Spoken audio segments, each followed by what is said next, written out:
Good morning, everyone. I send you greetings from Eleanor Chelimsky. I got to know Eleanor quite well through the Eastern Evaluation Research Society. One time she needed a ride from Washington to come here, and I chauffeured her a 4-hour drive. And both coming and going, it was just filled with wonderful talk about evaluation and other things that we were both interested in. I visited her a couple months ago, at the time of her 90th birthday, visited her in her home. I can tell you that, just so you'll know, she is disabled. She's housebound. She needs help getting around.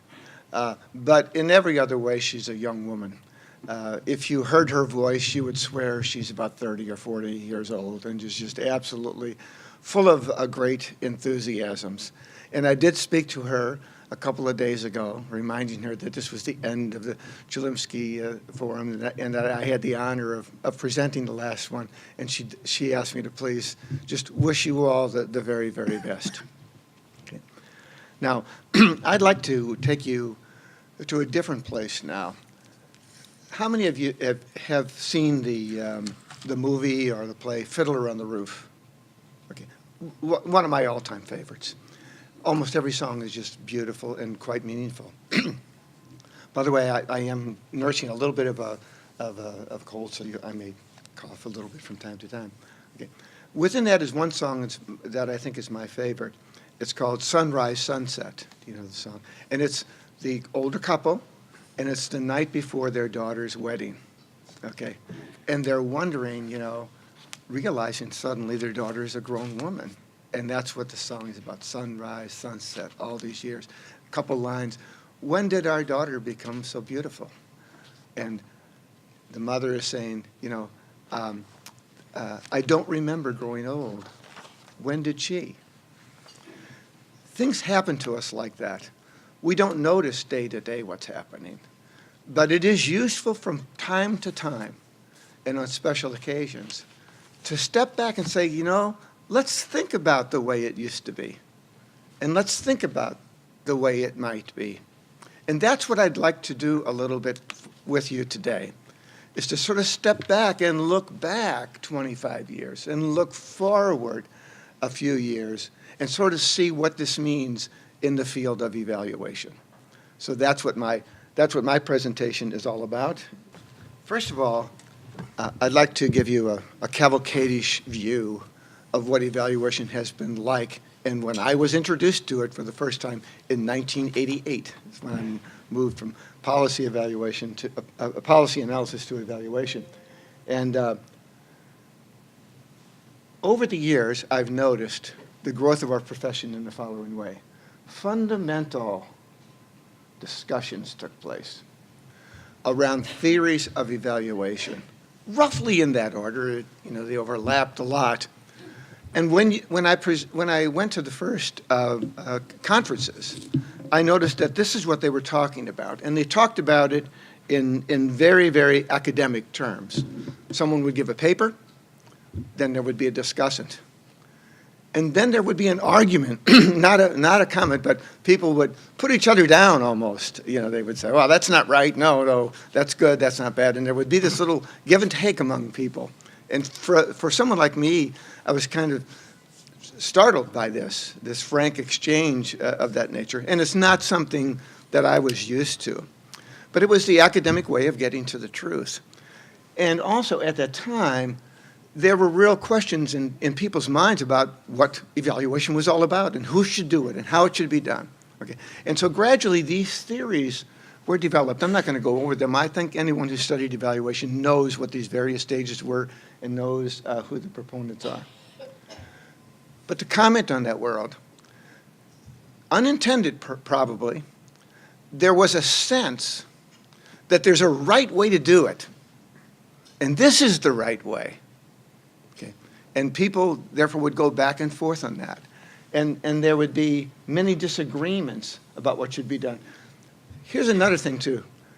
This isn't just intellectual. This is extraordinarily emotional. To prove it, look about what I call the great randomized control trial wars. there were people who walked out of the American Evaluation Association in what they would call perhaps disgust at the positions that the American Evaluation Association seemed to be taking, minimizing the value of randomized controlled trials. Some of those people are still there. We're bringing each other back together again. But that's how from it was. The qualitative, quantitative arguments that occurred in the past was, oh, you know, this quantitative stuff doesn't make any sense at all. It's numbers, and numbers are a lie. You know, you can make numbers say anything. Qualitative matters. And the qualitative people say, well, wait a minute now. You know, or others would say, well, you know, it doesn't do any good just to go out and ask a bunch of people what they think and come back and tell you what it is. I want numbers. I want to see the truth. And people felt, and when I say felt, I mean that word felt, very strongly about these differences. Gradually, those differences have eroded. And I would say we've all grown up. We all understand in real life that you need this kind of mixture. Okay? But I've noticed something else. I've noticed something that people don't talk very much about, but I believe is rather fundamental. And it's what I call the current model of practice and evaluation. Even taking your mind away from all of those schools, the truth of the matter is that most evaluations today are done this way, and people who come into our profession are told that this is the way that you do it. And there's almost no reference to those big theories, even though people are expected to know what they are. Now, one of the differences is that AEA now has 7,300 members. Back in the day, it might have been 1,000. Okay, something like that, back when I started. Okay, so I'll ask you this question, but let me give you three answers. How many of you would characterize yourself as primarily a theorist, primarily a practitioner, or a combination of both? So now that you know all the answers, you won't have to choose early. So how many of you are primarily a theorist? One hand, two. How many of you are primarily practitioners? A lot of hands. How many of you do both? Many hands. See how different it is? Because back in the day, when those discussions were occurring early, it was primarily theorists who were writing papers about what evaluation was supposed to mean. Okay. Today, the room is filled with people who actually do both, and that's been my experience as well. And when they do both, this is what they do. And there's very important ramifications for a field, which I'm sure everyone knows, but I haven't heard systematically discussed. Okay, so you say, okay, hey, they want us to make a bid on an evaluation, or we want to make a proposal for evaluation. Okay, the first thing you say, oh, here's what you need to do. First of all, you got to decide what your grand objective is. Then you got to decide on what questions you got to nail it down to like 2 or 3 questions, and these are the questions, and we're going to answer the questions. Okay, and then when we do it, we're going to use mixed methods. We're going to have them some qualitative and some quantitative, more than one. So what are we going to do? Then we're going to come up with findings, and then we're going to come up with recommendations. And we're going to do it by the time they want it and with the amount of money that they give us. That's how we do it, isn't it? Okay, but see the ramifications now? No idea of, well, what's the right way to do it? What's the wrong way to do it? What's the perfect way to do it? What's wrong with this way of doing it? We live in a world where we make practical choices about time and money. And the truth that we're looking for is the amount of truth that you negotiate that people would like to have and how sound it can be within the period that they give you and obtained with the amount of money that's available for it. That's not very neat from a theoretical point of view, is it? But that is what we do. And I've seldom seen any real discussions of the ramifications of what I now call the standard model. Okay. And that's what I'd like to talk a little bit about with you today. Okay. There are issues connected with the current standard model. They range from the adequacy of proof, evaluator independence with a client, sometimes the evaluator serving as a coach rather than an evaluator. What exactly are the reports that we issue today? They're not the kind that used to be. They're still there, but there's others. And then what do we do about our professional development? Because this is a professional model. This is what people do for a living. This is, when I grow up, I'm going to be an evaluator, and I'm going to make money on it and raise my family and buy my house by doing this. And there's something to be said about how we develop ourselves along the way in doing this. Okay. So those are some of the questions that I would like to talk about here today. But the first one I want to get back to is the idea of really understanding what proof is and what the truth is. That was what people were so focused on in the beginning, and now we need to look at it in a more practical way. Okay. So the first thing I'd like to mention is that there are a lot of what I call the proving professions. People who claim to prove things for a living. I've written some of them down for you there. I'll bet I've missed a bunch. But there's a lot of people who go to school, and when they go to school, including graduate school, they learn how to prove things in their profession. And the proof methods that they have are kind of similar, but there's some big differences.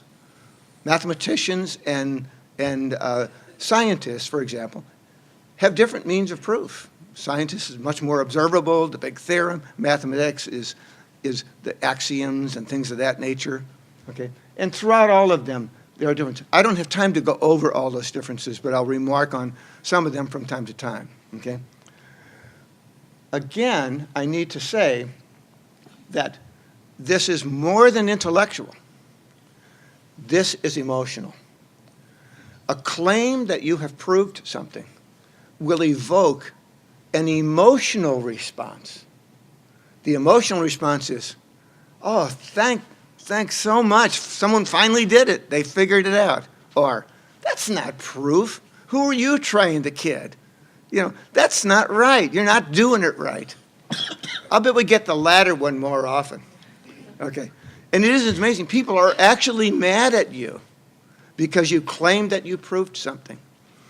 And they all think that is because you're not smart enough to know what the truth is. Because you don't do it the way they were trained to do in graduate school and that their professions now lie on. What's the relationship? I just put a bunch of circles up there with some of them on. Okay, and how are they different or how are they the same? Here's the way I think they are. They're like that. They overlap. They're not equal, but they overlap a lot. And this is wrong, slightly. It's right, but here's a better one. Evaluation's not the center of this world of proving people. It's just one of them. Okay. And the people who prove things, each one use their way of doing things. Okay. And they're looking for, you know, if you're a reporter, investigative reporter, you want at least two sources, right? You want some sound evidence. You want it done today. You want a simple story, right? If you're a lawyer, you want to say, well, what is the law? What does the law say? Are you in compliance with it? What are the effects? Whatever. I could go over each one, and you'd see that there's a lot of common ground, but there's a lot of differences. And in my career, I've had people who worked for me come in and say that they were very concerned about the organization because they really weren't using an adequate kind of proof. And then they would explain to me that everyone else was doing it wrong in our organization because they didn't follow the scheme that they learned. Okay? What to do about all of that? Can we satisfy everybody? I'd like to give you my own advice on that, and you can take it or leave it. I've come up with this universal method of proving that is based on common sense and what most people seem to kind of accept as a way of doing business. And this is how I think of things. Always use more than one type of evidence, because one person will like one person will like the other. Especially combine qualitative and quantitative. The roots of like and dislike are extremely deep on those two to this day. Okay. Use more than one source if you're gathering information. Okay. Now I'm going to show you why would I single out be cautious about using anecdotes. Where did that one come from? Well, it comes up a lot because people want to enrich their report with a little anecdote that seems to make the point. But I found over the years that while that can drive the point home, it drives other people away because they'll soon look for why that one is different from what we're really talking about here. And if you're in the world I was in policy analysis, a reporter that's going to get that is going to go find the name of the person you were talking about, and they're going to go interview that person and write an article a week later saying they actually talked to the person and that's not what he meant. So I found out over the years that's a dangerous place to go, but I know that many of you still like to do it, and I see it, and I kind of enjoy seeing them. And I can figure out you're just trying to illustrate something like that, but many other people, they become emotionally upset about anecdotes, okay? And then the next thing to do is to describe the limitations of what you're doing. And now, when I first saw this one, I kind of revolted against it. I said, wait a minute, we did all this work, we wrote the Sloan report, now you want me to write and tell everyone why it's wrong, you know? Well, I was wrong about not wanting to do that because we find that if you do describe the methodological limitations, everyone believes you. You know, I'm a scientist now. I'm observing facts here. I'm not coming up with a theory. But they believe you if you say what's wrong, okay? But if you don't, they're going to say, oh, yeah, but you didn't think about this. You know, it happens all the time. So I've come up with this. It's worked for me. I don't know if it'll work for you, but in my world, this is what I call it common sense. I think that while we all have differences in how we prove things, this is a kind of a common ground. Can't prove it. I'll just share it with you that this has been the foundation of all the work that I've done under many different circumstances. Getting beyond proof. And now here's a question for you. We'll invite you in. I'll mention it. You can think about it. And then maybe when we talk, we can talk about this. Sometimes we want to go beyond proving that something is true. We want to convince someone that it's true. Or maybe we want to persuade them to do something. Now, first of all, there are methodological differences. What you need to do to convince somebody of something is far beyond what you need to do to have pretended that you've proven that it's true. Okay, convincing means a person, he doesn't say, you've proved it, a person says, that's right. You've convinced me, man, that's right, finally, that's right, let's do it, you know, okay. Persuading is where you want to have recommendations, and you're hoping that they will accept your recommendations and act on them. Your goal is to say, boy, I can help make the world better. I'll give recommendations. Can we get them to buy in?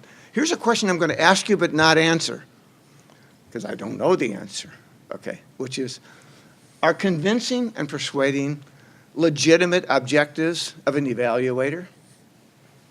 Some people say you're going too far here now. We're not supposed to have our own agendas in one way or the other. Other people say, no, the point of all of this is to bring about suitable change in the world. And so you do need to do more. It's not enough for you to write a report that somebody might read and be interested in. You need to get them to the point and say, okay, let's do something about it. People can disagree about the role of the evaluator in this field. I'm not going to give you a right answer. There probably isn't one. I have my favorite answer to that. That's somewhere in between, but what does that matter? You all have to decide for yourself which way that's going to go. Okay. What about evaluator independence? And before I talk more, I want to ask you to think about, and then I'll give you some answers, but you'll be thinking about more, okay, which is what are the impediments or the threats to your independence? Maybe we'll try that out a little bit. Let me just take a couple answers. Does anyone give this thought? What gets in the way of your being independent? Any quick answers? Money. Money. It's like who's paying for the work? Right. So, okay, let me get a couple more. That's on my short list. Yes. Huh? I think it's connected to your issue about persuading. You want to persuade someone, I tend to get into their mix very closely. Yes. Okay. The mortgage. Right. True. Okay. Tuition payments. Okay. Relationships and wanting to keep yourself on an even keel with the people you're working with. Yeah. Or you may want them to be your friend. Or they may want you to be a friend. Okay, now, one more. Yes. Politics, both little p and big P. Boy, here's my list. Politics, money, and friendship. Okay, but did you notice that that's your impediment and not their impediment? Okay, it's kind of interesting to think, we think of an impediment as if someone is trying to make you do something else, right? But all of you answered about what you were thinking about. You had done enough introspection that you realized that, I may lose my independence because I'm worried about getting the next contract. Or I've gotten to like these people, and I don't want to come in a room and tell them, you guys aren't, I hate to tell you, my good friend, but you're not doing this quite right, okay? And then politics, I want to talk just a little bit more about that one for a second, okay? Politics is a dirty word to people. You don't want to do that, okay? But how many of you think that evaluators tend to be either liberal or conservative? You think is it fair to characterize the mass of you out there? If you did, which way would you say? How many people tend to say evaluators are on the conservative side? How many of you think evaluators are on the liberal side? Yeah, I'd say you have a reputation that way. And I'd say that reputation gets in your way because people will dismiss you. They're saying, you're not an evaluator, you're a social person. You're trying to make the world better. The AEA website says that. It says our goal is to, I don't remember the exact words, but we're going to bring justice and fairness throughout the whole world. Okay, now can you do that by block granting the Medicaid program? There are many people in this world think that's a better way to do it. But most evaluators would think, you've given up my soul. Here's my answer to a long, complicated question. My practice, and most of my practice has been right there. I mean, we were doing evaluations for the secretary, staff, all the assistant secretaries, members of Congress, whatever. Here was my principle. I'll share it with you. Don't ever let anyone who works for you or with you think they know which party you're aligned with. You'll have a lot more credibility if you can pull that one off. And you have to think about it all the time, including your immediate staff. I never talk politics, never do that. And I really try to be very open to all kinds of ideas so that I would have Republicans as well as Democrats asking our office to do studies for them. We had credibility, and part of it was because we were independent. I just offer that to you as something to think about. It's important in our work. Okay. It's a balancing act. One of the parts of the balancing act is how close are you getting to the people that you're working with. If you get real close, you can be cooperative. You might be able to be more successful. But you might think that maybe you're losing your independence. Okay. If you get too close, both of those are very valuable things. Okay. Integrity versus relevance. Integrity means I'm a professional. I know how to do this. I'll show you the book answer to this. Relevance means I want to work on that topic and not that one. That won't help me very much. Both are very important if you want to be effective. Okay. It's not good to be independent and have integrity and have no one read your report or care what they say. On the other hand, you get too close, then you can be bought. You got to be credible. And you got to be credible. Okay. So this is the trade-off that you have. And I don't know, the tightrope walker knows what that is. You move a little bit to one side, boom, you're dead.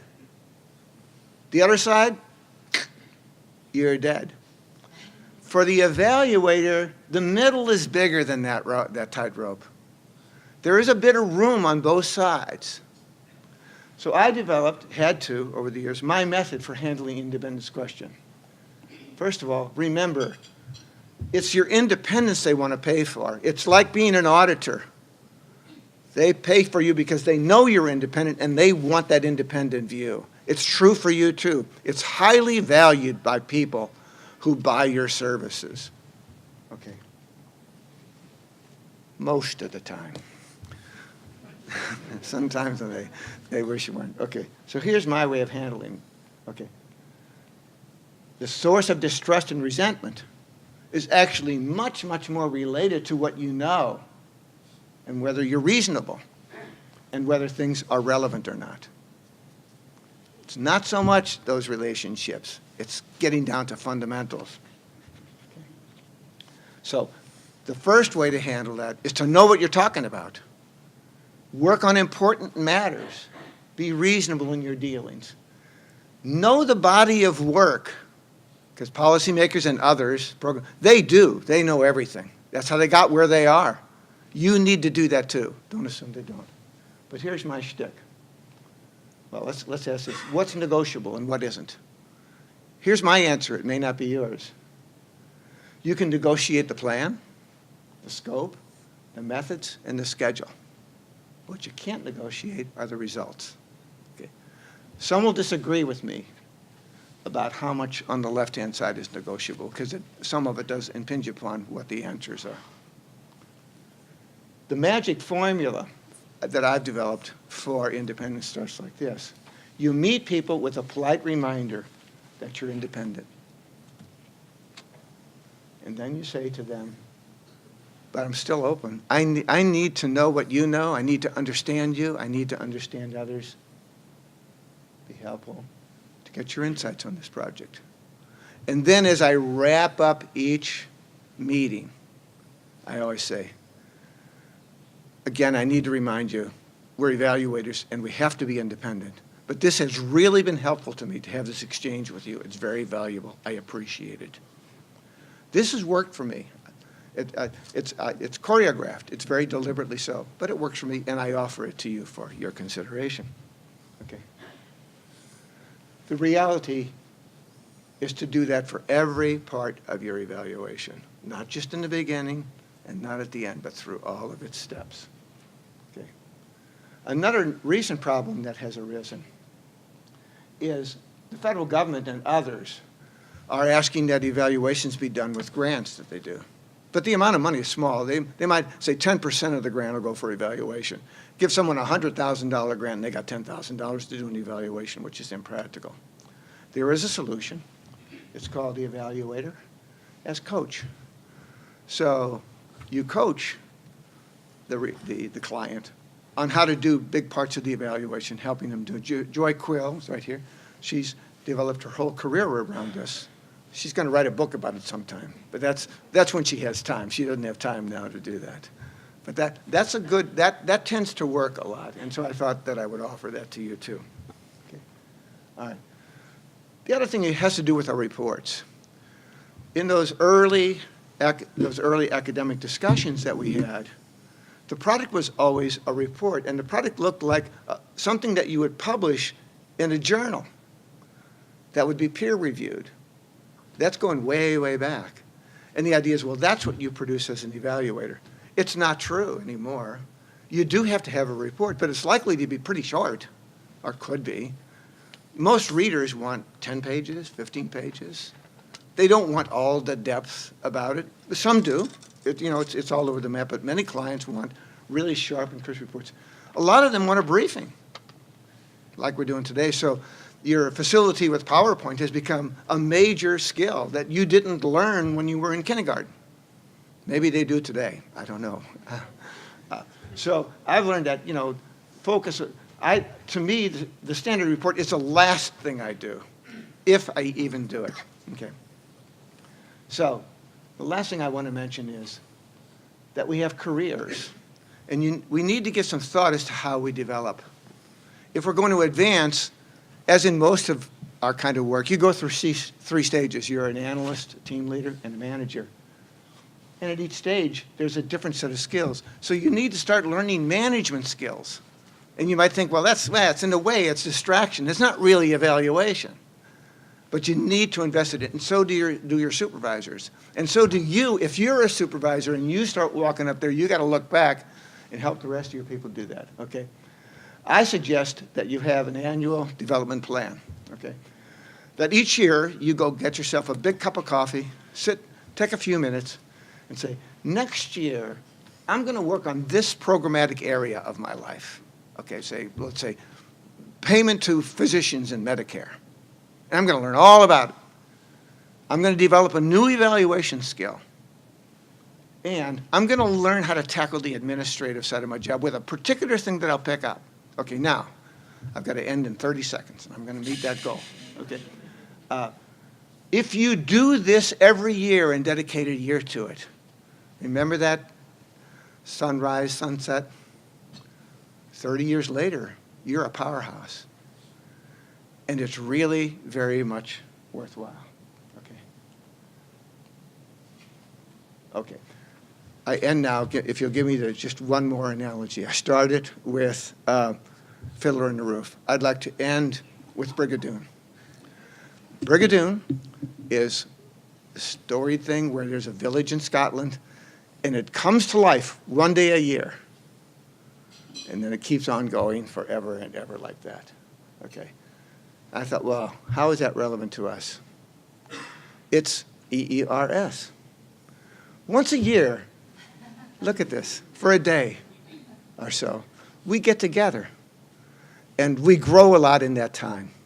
It's a strange way to manage a town, but it's a darn good way to manage a career. Okay. And I'm very glad myself to have had the opportunity to grow that way myself for almost 40 years, a little bit short of that. Okay. So as we think about EERs, think about how to take best advantage of all of this. I wish you all the very best in your careers. Thank you.